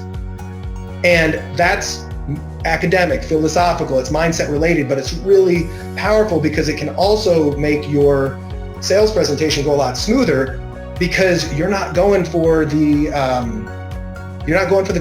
kill. I'm just going for an alignment. Last dating analogy: go to a girl in a bar. I'm not asking her for marriage. I'm trying to get I'm not even trying to get a date. I'm trying to just find out if she's willing to talk to me for 30 minutes, right? So I go meet her, I say, how you doing, blah, blah, blah, can I buy you a drink, etc. And then maybe I go for, she laughs at me or, giggles, puts her hand on my shoulder and gives me some indication that, hey, you're doing a good job here, Brad. Keep going. You haven't offended me or grossed me out. At that point, I might say, I think a date might be really fun. Would you be opposed to grabbing dinner with me sometime? Socially distanced, wearing a mask? And then she goes, no, that'd be great. Only then am I going to go on dates with her, et cetera, and then see if this is something that's going to turn into a marriage.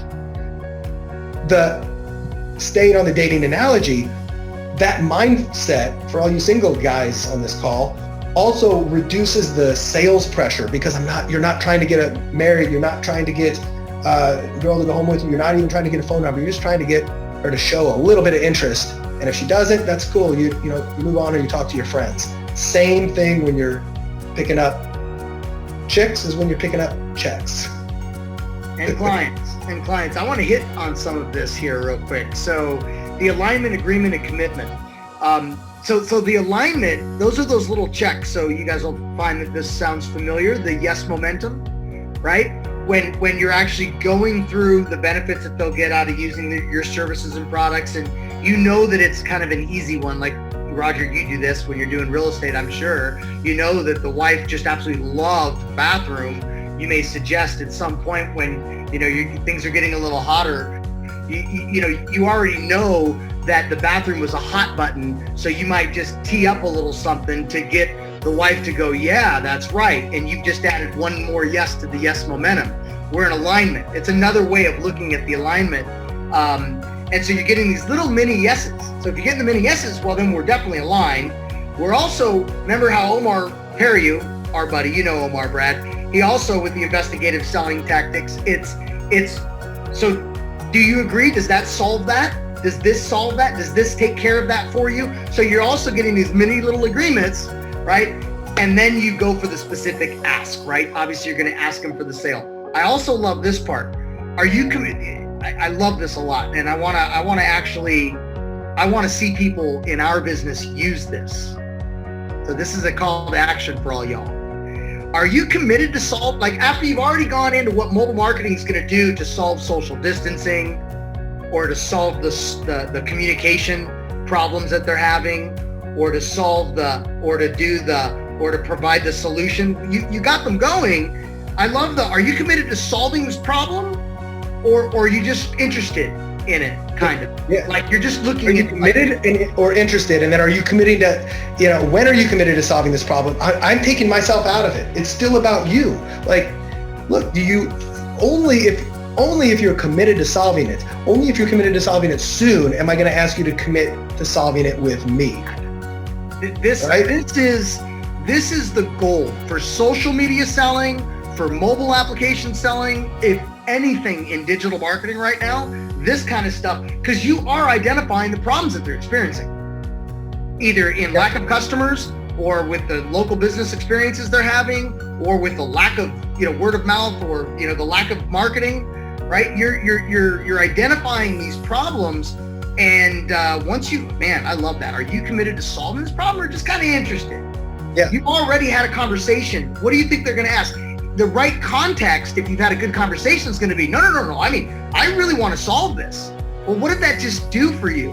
What that just did, you basically almost did a pre-qualifying close, because now your confidence level for actually asking for the sale is way up. Your price is probably going to be higher too. Yeah. And when you're interested in something, you do it only, when it's convenient for you. Like, well, I'm interested. Like, I'll do it when it's convenient for me. When you're committed to something, you don't accept excuses. You're committed. I'm going to do this now. Like, for those of you who are married, on here, can you imagine being up on the altar and you're, I'm married, and I can only imagine what it would be like if I said, Kenya, who's my wife at that time, she was my bride to be. I was like, Kenya, I love you, and from this day forward, I'm interested in sleeping with only you for the rest of my life. I'm interested in being your husband. No, I'm committed, right? There's a big difference between interest and commitment. I'm going for the commitment. I don't want your interest. If you're interested, you're going to do it when it's convenient for you. When you're committed, you're going to find a way, and we're going to do this together. Yeah, it's very strong positioning. Yeah. I mean, you help them identify that it's something they should commit to, and then you're calling them out on it. Yeah. Yeah, because if you can get them to make that commitment to you, now you're not even trying to get them to you're just trying to get them to keep the commitment to themselves, and you're there to help them keep the commitment to themselves. And like, you just said you want it, and you're committed to getting it. I'm here to help you do it. You don't have to do it alone. Talk about action, right? You go right into action. Then when are you committed to solving this? Yeah, when? Implementing a solution. Right? How are you committed to? You can ask all the questions. What are you committed to doing? Why are you committed to doing it? When are you committed to doing it? How are you committed to getting it done? Where and with whom, right? Ultimately, if you think about it, like, that's the first time I thought about it like that, but you can ask all those questions, and the very last question is, with whom? I would like to be that whom for you, right? So, good stuff. So hopefully, I mean, that kind of brings me to the end of the notes that I've made on, what to share, et cetera, and hopefully that's been useful. I've tried to kind of, as I said, be a little unorthodox and pull a few tricks out of the hat that you don't always hear in just straight up like sales and marketing presentations. Hopefully I've done not too shabby job of Oh man, you nailed it. I think, I know I have at least a half dozen. The one that I've got at least a half dozen really good ideas. And why don't you share with us? Somebody go on audio. Tell us what you think, or what was your aha. Share some feedback for Brad. Would love to have you do that right now. Or if you have a question for Brad, obviously.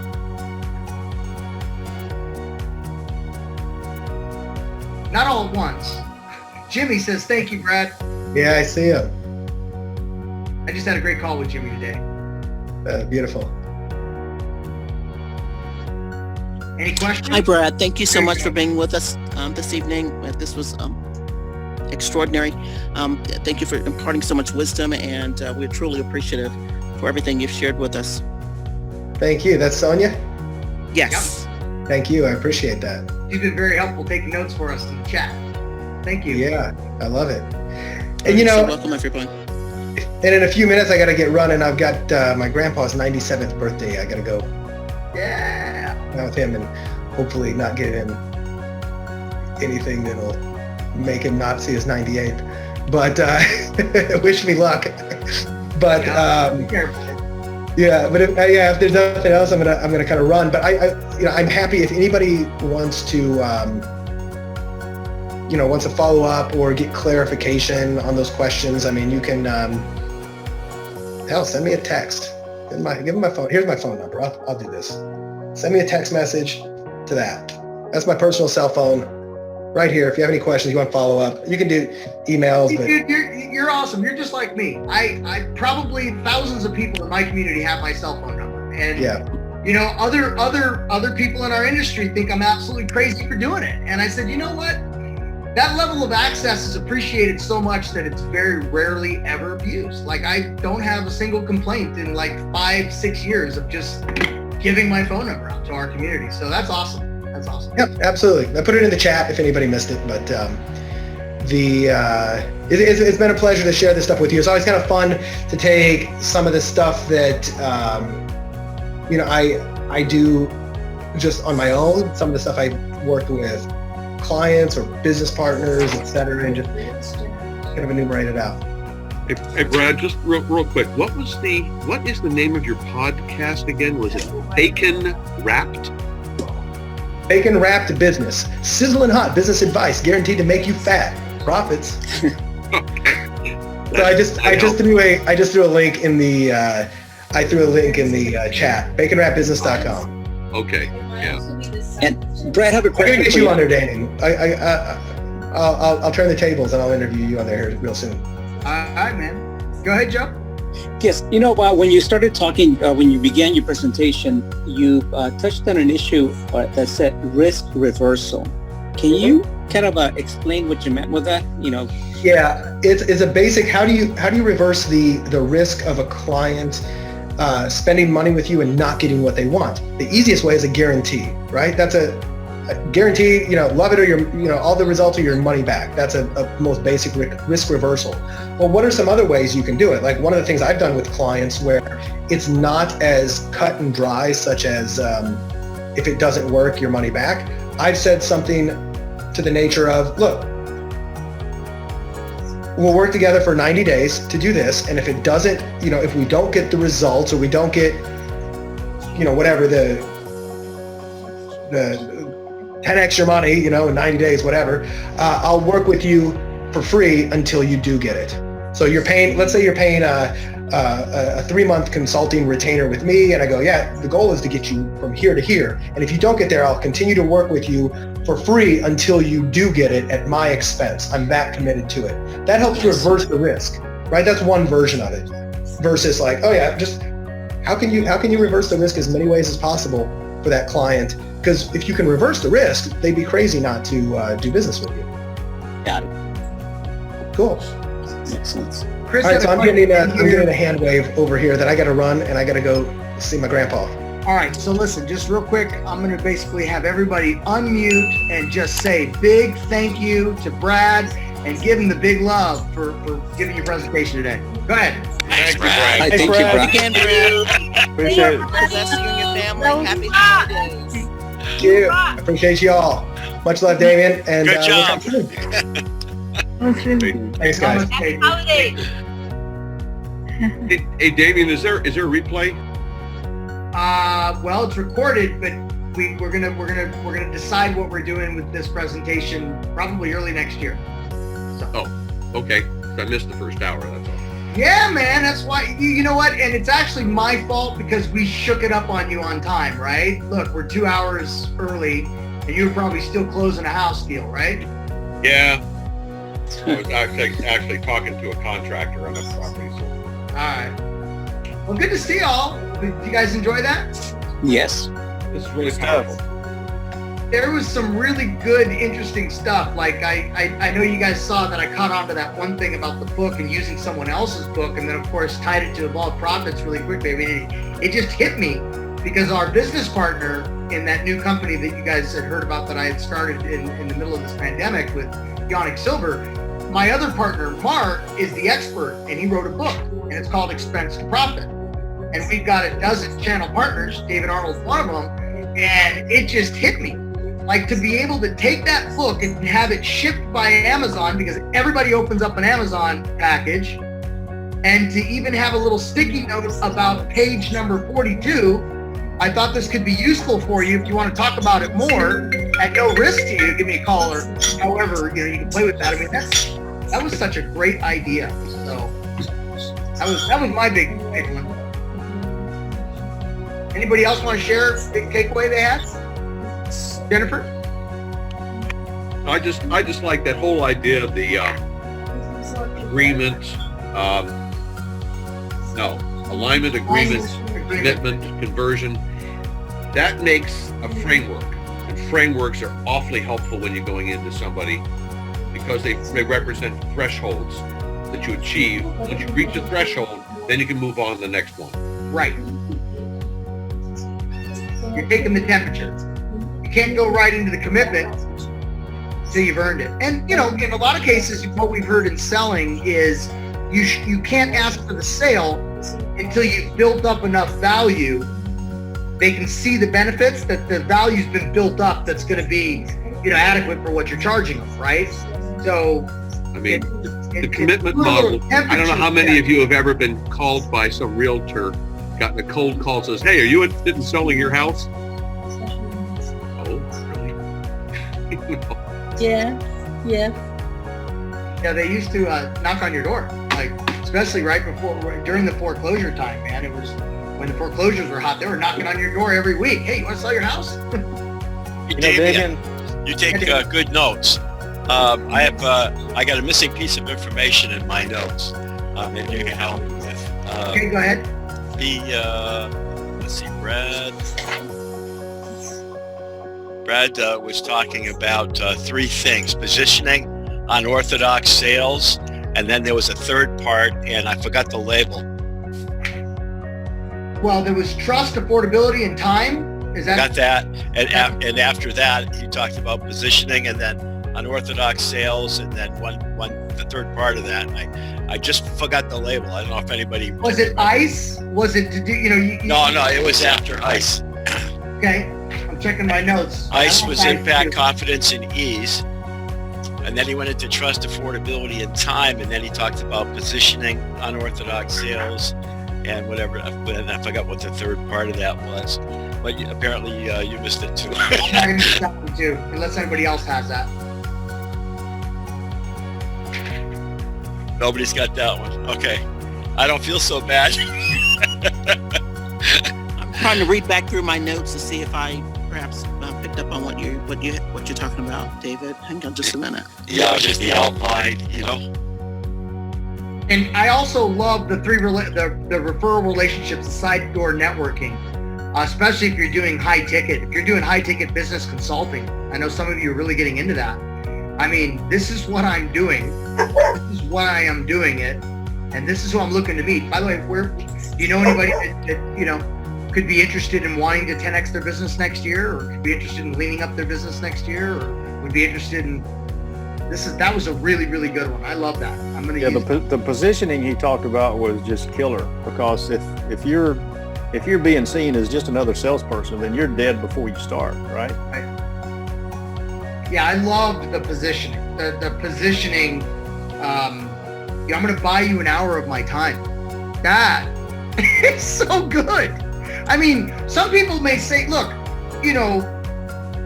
they don't know how much knowledge of marketing you have or don't have. And it really doesn't matter. I mean, like I tried to remind you earlier, you guys see a lot of webinars, so just you don't give yourself enough credit. You guys know more than the typical practitioner of a business when it comes to marketing. Bottom line, what you have could be bottled up and sold. Like you hear them say, you got to bottle it up and sell it. Well, you have that, and maybe you don't make the big commitment sale, but hey, I mean, if you presented yourself in such a way, would they be willing to pay you $300 to $500 a month just to bounce ideas off of you? Right, that's the unorthodox sales. There you go. Yeah, because you're selling something that is above and beyond the product at hand. Yeah, I think it's great for what you're doing, because what you guys are all doing is you're selling marketing. At the end of the day, we're selling marketing services on all these different platforms and mobile solutions and all the world digital, right? So it lends perfectly to business consulting and coaching, or strategy sessions, and doing it Kate Buck's way with the social media strategy. It just lends to itself really well. So the more you position yourself with that authority, like David's talking about, the less you're selling. You become the prize. Love that.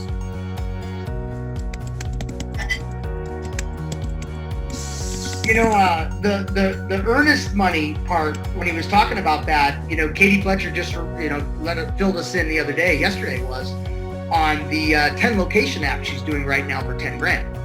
She actually had them pay $500 to do the mock-up. I mean, that's the earnest money, essentially. She kicked off the conversation, and I'm gonna go to town with my designers and developers, and then I'm gonna come back and show you something. She's able to get them to pay $500 for that. And she's intending now on selling the $10,000 10 location app and $500 a month. But the earnest money, getting them to commit, no longer doing free proposals. That's another big K-Buck strategy right there. No longer doing free proposals. You want to sit down, I can tell you all the different ways that we can probably expand your business. And I normally charge a few $1,000s, but it is the end of the year. It is COVID, the different things, and I've been a fan of yours for a long time. I'd love to do it for $2,000, $1,000. Again, you set your price. I love the making it easy to say no. In fact, Chuck Chiodo in our community, you probably recognize that a little bit, David, right? When one of the way he starts off with his presentation, like it's already been arranged. We now have this time to meet, and he just wants to set the ground rules in a sense, but not so military like that. But hey, are you okay with telling me no? He says that real early in the presentation. I just want to, thank you for your time. I'm going to go over some stuff, and I'm going to show you some opportunities to work with me. But I just got to ask you, are you okay with telling me no if it doesn't feel like a good fit? Says that right out at the beginning. And so this is some of what Brad was sharing with us here. Make it really easy for them to say no. And I won't get offended. Please know that, I love that. And what was that? Somebody said that's a great book, Never Split the Difference. John, thank you. I wrote that down. I want to get those 2 books. Do we know if they have audibles on that? One was Start with No, and then the other one was Never Split the Difference. I'm going to be searching those books out. Awesome. Hey, David, I scrolled back through my notes, and the note that I have regarding positioning, there are actually 2 references. One is positioning and differentiating are very important. And he went on to say, give people an out early on, and then later on, I'm not sure if that's the reference that you were inquiring about. And then later he talked about the fact that an offer is what your prospects get as a result of working with you. And then they want to get, then what they will get out of it, your solution will become their stairway to heaven, take them from where they don't have what they want. You can have multiple offers, even if you think that you don't, and don't offer your time for free. Offer to buy prospects an hour of your time. It's about positioning and phrasing things. So I don't know if either of those were helpful. Thank you very much, Tina. Yeah, go ahead, Gary. Yeah, that book is in Audible. It's a great book. Thank you, sir. Appreciate it. I've got I don't even know how I have 7 credits built up. I've actually been picking up the paper books. I've actually been digging in some paper books recently, and I hate doing that, but I've been doing it. Okay. I got to catch up on some audibles. I love the offers part. They're buying the heaven. They're not buying the stairway to heaven. And that just goes to what is that ultimate benefit that they get, right? Like we know when dealing with a local business, what's the ultimate benefit they get? New customers buying more. Right? New customers and existing ones buying more. That's the ultimate benefit. And that's what they're buying. What they get as a result of working with me. Yeah. Hey, Damien, I'm sorry. Yeah. What was the second book? You said the first one is called Start with No. Never Split the Difference. Never Split the Difference. Okay. Was the other book. Thank you. Yeah. Anybody else have some insights they want to share? I want to wrap up in 8 minutes, just so you know, at the top of the hour. I'm going to let everybody go do their Christmas shopping and get out there and brave the storms with your masks on and however you're going to do it. But anybody else have anything to share or insight or question? Or celebration, a win? Yeah, I have a question on the maintenance agreement. Okay.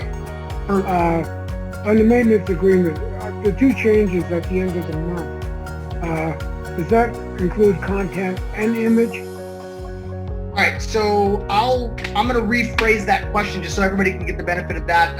In my answer, so they work together. So it's the monthly maintenance fee that Go Mobile charges for mobile apps is $39.95 to the local business. For the white label folks, it's only $10 to you, and then you get to charge. And for the first 30 apps on white label, you pay $0 and you charge. But what you get for that, whether your customer's paying the $39.95 or whether you're paying the $0 and charging $39.95 or $200 or whatever you're charging, this is what you get. The apps are maintained in the app stores. And 2 rounds of changes every month. It doesn't have to be the end of the month. It's 2 rounds of changes. So if someone, every 2 weeks they want to change out the listings, their real estate agent, they're changing out their listings once a month. Or a restaurant that's going to change their menu a couple times a month. But yeah, the changes are not limited to just a little bit of content in one image or anything like that. It's a full round of changes. Obviously we haven't been taking advantage of that. Like nobody's ever really come in and we're not rebuilding apps from scratch. We're just making changes. So there really is no limitation on that. So it's content, words, imagery. You want to make design changes, navigation scheme changes, take things out, add things in, third-party apps to connect to. All that kind of stuff is all inclusive for that. Hope that answers. Thank you. All right. Anybody else have anything for us for what we did today? How are you applying it in your business tomorrow? I know David will be doing it. Both Davids will be doing it. Hi, Damien. It's Tina. Tina, hey, how are you? I have a question. I have an answer, maybe. And if I don't, I've got an empty chair to point to. I spoke to a gentleman last night who surprised me. He's a bus driver in San Francisco, but he also sells water systems, and he's very entrepreneurial. And in our conversation, I was actually doing some of what you guys are teaching here, just trying to see what he was open for. And he said to me, I have some app ideas. And I stopped. I went, what? Like, I didn't expect that to come out of him. I have app ideas. He says, and I know business owners who I think need these apps. And I'm going, ding, ding, ding, ding, ding. What has Damien been telling us? But he has a big family, a lot of kids, and I think money is an issue. That's why he's hustling and trying to make his ends meet. So I said to him, can I talk with you later today? Because I didn't know when the happy hour would be. Can I talk to you later today? I want to see how we can explore this. You know all these business owners? Yeah, I do. And I just don't know how to get in front of them because they're all busy, and I think they all need apps. And I'm sitting there going, what? Okay, I can't miss the happy hour tomorrow. So here I am. He's expecting me to either call him back tonight or tomorrow. He was really excited. He had all these ideas. He was just jumping up on the phone. All right, here you go. This is great. Great tee up. First of all, congratulations on that. That is, and by the way, let me just use that as a learning moment for everybody, and then I'm going to go to address what I was going to address. It happens in the reverse effect too. So what Tina just described, as she was sitting there talking to the bus driver, whatever was, or whoever and whatever, I didn't even catch that part where you were. But what happened was, he says that I know businesses and they need apps. And what I want to say to you is, it happens in the reverse way as well. And that's why Omar calls it, and actually Tom Hopkins, we got this from Tom Hopkins, called the 5-foot rule or the 6-foot rule. It's always be talking about what you're doing. To everybody that comes within 6 foot of you, let them know what you're doing these days. Now, obviously this was in a BC world, right, before COVID. But even in this virtual world, like, when you're seeing people you haven't seen in a while, or again, you see people that you meet for the first time, it's natural. What do you do, right? That kind of stuff is kind of natural, but just be willing to talk about what you do, because Tina got a total gimme, right? She got a softball, one just for a gold egg just laid itself. She could create that 2 to 3 times a day, because it happens in the reverse effect too, but it only happens if you're bringing it up. If they don't know what you do, how would they know to answer with, oh, I know businesses that needs apps, If they don't know that you're helping businesses with mobile marketing, how would they know to say, oh, my dentist, If they don't know that you're helping restaurants with beautiful digital menus, how would they know to say, you know what, this restaurant I've been going to for 20 years, and you can then take advantage of the people they know. You can then work on their networks. So by the way, Tina, what you just experienced, you can create 2-3 times a day, but you got to talk about what you do. Now let me go ahead and address what you said. You've now got a referral partner. You've got an ambassador, if you will. You've got a salesperson potentially. Yes. You've got a few things that you can do with this, but remember this: show me the money, show me the leads, and show me the flexibility. That's how we get salespeople to want to work for us. So we start with show me the money. Well, are we selling encyclopedias or vacuum cleaners door to door? Or are we selling sexy, hot mobile applications, right? So they want to be in something that's exciting, that's got an uptick, that's trend, that's, they want to sound like they're in something that's in high demand. That's part of show me the money. The other thing, what kind of money can be made? Well, we sell apps for what? $3,000 to $5,000. Let me ask you a question. If this salesperson sold an app for $3,000, Tina, and you paid him $1,000, did you make money? Yes. You made a lot of money, and this salesperson made a lot of money. So that's show me the money. Show me the money. Let me know that this is a really sexy, hot product that's in high demand and that there's really good money to be made. How can you show them that with mobile apps? Simply this.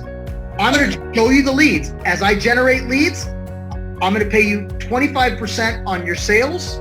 But when you bring a lead in off the street or one of your networks or one of your relationships or business we're going to go 50-50. So they can feel like they have a vested interest in this business along with you. So you're going to send them leads, because remember, show me the money, show me the leads. So how are you going to do that? Well, you're going to use some of these lead strategy ideas we talked about today. You're going to use things like the Prospexio software. You're going to use things like hunting it down on LinkedIn. You're going to do all the different strategies that you've learned, and you're going to provide leads. But this person also is going to bring deals from his own network, and they're going to make 50%. Apps sell for $2,000 to $3,000 to $4,000 to $5,000. They hear that. They start doing the math in their head. They start realizing, ooh, I know about 6 or 7 businesses. And if she says she can sell apps for $3,000, I'm going to sell them for $5,000. I'm better than Tina. I'm going to sell apps for way more. That's what you want them thinking. You literally want them hearing the opportunity, and then they're already going to be doing the math in their head saying, wow, I can make $6,000, $10,000 a month with this business. Show me the money, show me the leads, and then show me the flexibility. And that is, you can work at home, you can start when you want, you can end when you want. You want to take a day off, take a day off. You want to take a week off, take a week off. The more time you put in it, the more money you're going to make. We are in a business that is in high demand, that you can show them the money. You can certainly show them the flexibility, and they can work from home, and all of them kind of need to do it now. They got kids at home, all kinds of stuff. And you can also show them the leads with all the things that you learned. So I hope that helps, Tina. What you want to do now with this person is you want to have another meeting, and I would even have demo apps on your phone. Okay. Have the Go Mobile Previewer already loaded on your phone, or you could even use screenshots, and you have them in your camera roll, so you can just go like this and show. But show a few of these apps, and again, talk money. Apps sell for $2,000 to $5,000. I had one more piece to it, question on that. Yep. He mentioned a business owner that we both know. I vaguely remember the guy. He's closer to him. He's an actual customer, so he's a raving fan. He complained that the guy is not running the business right. He's tried to grow it too fast. It's a restaurant that's in Oakland, and he has expanded to a food cart and all these other things. And what's happened is he has high turnover with his employees. He has good food when you can get them to slow their roll and produce the quality that he originally did. But because the owner is stretching himself too thin in a lot of other areas, this guy who was a customer, a regular customer and fan, said he's disappointed about the long wait times. He's disappointed that there's high turnover with employees, and that the quality of the food is not always the same, even though when it is good, it's good. And and he has ideas he's been wanting to share with the guy, but the guy is hard to catch up with. So he's telling me, well, should I just give him my marketing plan? I'm like, no. I said, let me regroup. I'll get back to you. Don't give him the farm. If he's not even giving you attention, don't give him the farm. So here we are. Because he wants me to talk to him about apps. And the guy, I know the guy from church vaguely from years ago. I don't really know him. I know the guy's family. This guy knows the restaurant owner. Like, he's a regular customer. And this is the gentleman that you were referring to, that, right? Right. The one who's all excited about wanting to figure out how to work with So what I would do, Tina, to light him up is when you have that meeting and you talk about the money and you show him a few of the apps that we build, you don't even have to, you just say you're backed by a big team that does all this stuff. And then what you might do is have a couple apps built for him. Use your credits, have them built, and then have him go and sell. Use the model I teach you. The same model I teach you will be successful for this gentleman as well. If he has a low-hanging fruit business contact that he has some influence over or has some really tight relationship with, then let him know that you're willing to give the sales support in such a way that you'll have the app built in advance. That'll floor him. And then he'll be able to use that app to go and sell that customer. Now, I caution you on the one that you've just described, because it sounds like that might be a harder customer to land because of being stretched so thin and being up on the rocks right now. The quality's going down. Like, there's a lot of areas why that might be a challenge. So let's not have a new salesperson go after a challenging prospect. That's not a good idea. Let's have him focus on one or two first ones that are the ones he has the best relationship with. Then you have those apps built. Tell him to just, be thinking of other businesses, but wait for about 7 to 10 days, and then you're going to be back to him ready for the presentation apps, ready for the apps, ready to be sold. Wonderful. That's what I would recommend you do. And again, don't do a mock-up or don't do an app credit for one that he just barely knows. Try to get the ones that he does know, that he has a real good, tight relationship with. He's the one that told you, I know all these businesses, they need apps. Okay, great. Let's sit down, let's write them down, and then maybe pick the ones you have the best relationship with. And what I'll do, this is you, Tina, I'll build the app for you. That's you showing that you're giving him amazing sales support. Okay. All right, cool. I will do that. I have an insurance guy who's waiting to hear from me today, too. I'll do the same thing. All right, well, good luck with that. Anything else anybody have before we sign off? Because it's 5:05. It's 5 o'clock somewhere. Damien, this is Tara. I just wanted to... Hi, Tara. How are you? I'm good. I'm sorry. I've been listening the whole time. I just couldn't speak until now. I just wanted to throw something out that I had a really wonderful conversation with my sales rep the other day, and it was... I was thinking about doing the fundraising model with the apps, but I had not really presented that to him before, and he just went wild over that idea. He said, you don't know this, but my father has an entertainment industry. He's in the entertainment industry. He brings in the casino tables and that kind of thing when somebody has an event. And so he works with tons of nonprofits. This guy says, I probably have a list of 100 nonprofits that I could contact right off the bat, because he works with his father as well. So again, having a similar conversation that I suggested for Tina. He's already your salesperson, so you've already gone there. But here is where you need to do the same thing. Do a little bit of research and figure out which of those nonprofits that he has the closer relationship with, and usually you can find out who the supporting businesses are. Okay. Right? There's already clues to the businesses that that every year, they give them support, right? On their website, hey, here's our donors, right? Mm-hmm. So there you can then do a little research on those businesses, find those key targets. And I would recommend, again, both strategies. You can do a mock-up, or you can build an app for the nonprofit organizations so that you can get the endorsement to the businesses. And then, oh, by the way, we've identified a few businesses we'd like for you to introduce us to, and you turn the app into a fundraiser.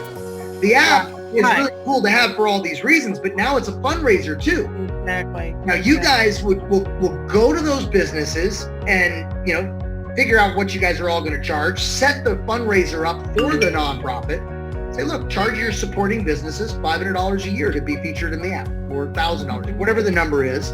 And that's how you get paid, but also get access to them to sell them apps.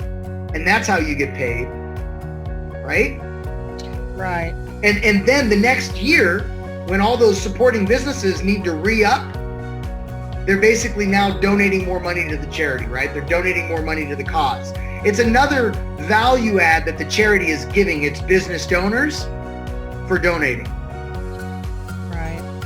So I had an idea also, if they don't have enough sponsors, maybe they only have 2 or 3 sponsors and not quite enough to pay for the app, and maybe you could run this by Yannick. I just want to make sure that he would be okay with this, of us putting together just a brochure or a little presentation about the Evolved Enterprise and how beneficial it is for businesses to support worthy causes and that it helps their business. Yeah, because that's a side door into nonprofits so that you can work with the businesses. Absolutely. I think that's a great idea. In fact, stay tuned in your inbox next week. Okay. All right. Thank you. You reading minds over here, Tara? What's going on? Voodoo. Oh, that's one of my talents I just haven't ever put on. All right. Well, awesome. All right, guys. Well, I'm going to go ahead and wrap up unless anybody wants to grab me with one more quick question. Or anything. I got one. Yeah. What's up, Steve? I don't know if you saw my message. I totally messed up on my timing today. That was my fault, not yours. Well, I remember you told us the other day, and I had it written down, but that was just things happened. Anyways, when's the replay possibly going to be up? I got to talk to the team, and we'll figure out what we're going to do with this one. That's a team huddle thing. Each episode. Yeah. Okay. Sounds good. I have a boss or two in the company. There's always somebody to answer to. Hey, you know what? That's how we get it. How we get stuff done. Right. All right, cool. Well, thank you everybody for joining today. Happy holidays. Get out there and get the Christmas shopping done. Get it out of the way. Don't do it last minute. There's going to be bigger crowds last minute. Hopefully you guys have a fantastic weekend. Thank you for your time and attention. Hope you loved it. And for those of you that are in the app challenge, keep submitting. These apps are going to be done. You guys are going to have presentations. You're going to be able to make some money before Christmas. Don't stop. Don't let your foot off the gas, baby. All right. Take care, everybody. Go mobile or go home.